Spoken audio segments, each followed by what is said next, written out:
Magandang araw mga kaibigan. Pag-usapan natin ngayon yung 26 billion na budget ng AKAP na nakapaloob sa 2025 national budget. Nako, mayroon pong petisyon na naisampa sa Supreme Court na humihingi ng temporary restraining order ang mga petitioners para hindi ma-distribute itong AKAP na ito. So, dito sa ABS-CBN News, title ng article, Supreme Court Temporary Restraining Order sought versus AKAP in 2025 Budget by Adrian Ayalin, ABS-CBN News. So, ang nagpetisyon po ang Juan Sambayan at San Lakas and other individuals. So, isinampa nila yung petition sa Supreme Court, I think, 2 days ago. So, it's a petition for certiorari with prayer for a temporary restraining order.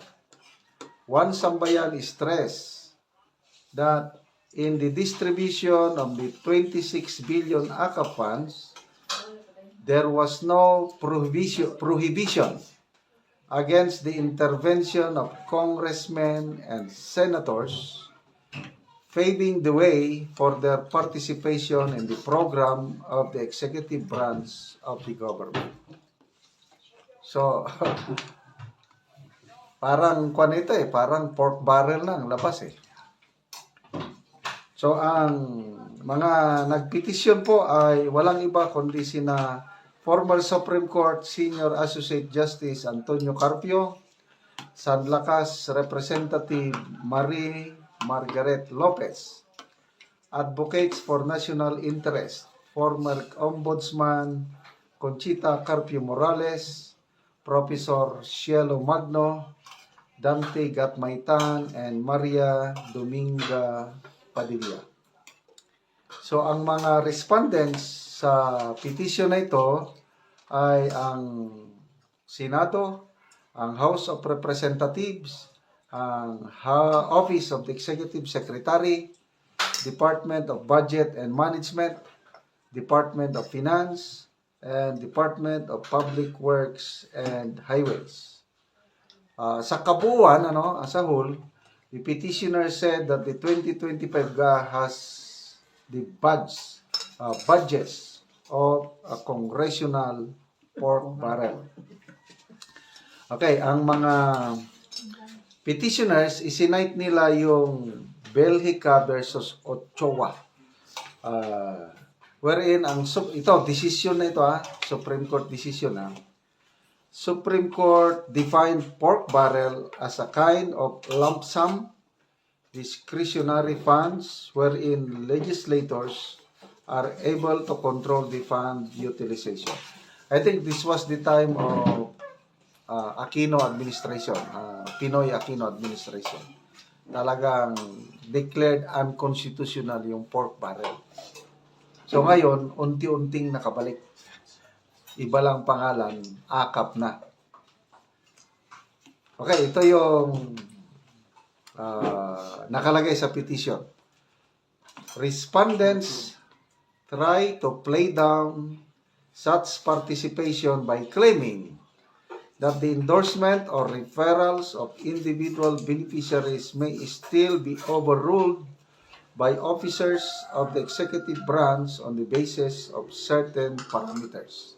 However, it is clear from Belhica, yung desisyon ng Belhica, that the participation of lawmakers being merely recommendatory does not alter its unconstitutional tenor. Kasi ang nangyayari, ang isang tao para hindi makatanggap ng ayuda AKAP pag hindi dumaan sa opisina ng mga mambabatas. Kaya ito yung nirereklamo ni Mayor Benji Magalong na sabi ng Baguio City Mayor na ginagamit ang 2025 budget para sa eleksyon. And as a result sa kanyang pagbubulgar nito, nakakatanggap na ng death threats ang butihing mayor ng Baguio City.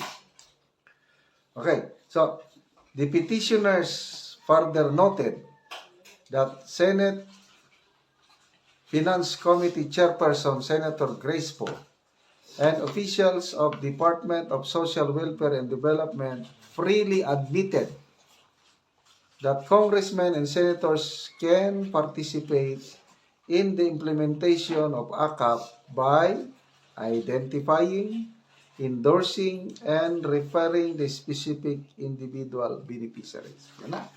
Inamin mismo ng Senado at ang DSWD na pwedeng makialam ang mga mambabatas. So, yun ang nirereklamo ng mga petitioners. The petitioners stress that the Department of Social Welfare and Development had vowed to make sure that only those who are below minimum wage earners will be given AKAP. Evidently, through a glaring omission of safeguards in the 2025 GAA, Congress practically assigned to the executive and judicial branches of government such task of legislating the provision against the unconstitutional misuse of funds. Okay? By seeking to introduce prohibitions that supposedly address the issue of the politicking of distribution of AKAP funds, the executive branch encroaches on the lawmaking power of Congress to fill in the gaps. Okay? So, I don't know kung may magagawa pa ba dito dahil malapit ng eleksyon eh. Ilang days na lang, I think 30 days, 1 month na lang. Distribute sila ng distribute. Ito, kapafile pa lang.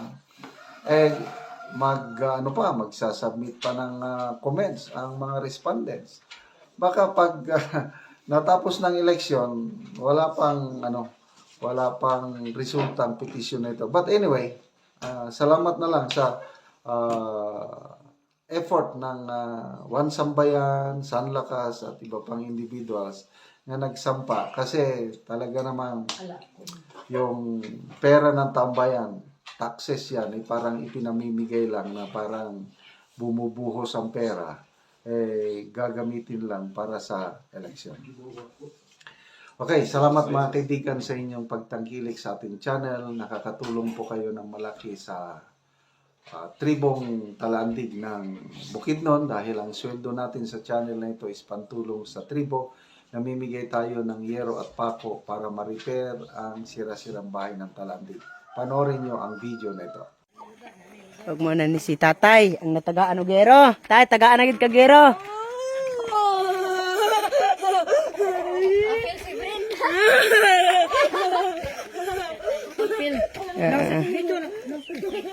Pwede ito may interview.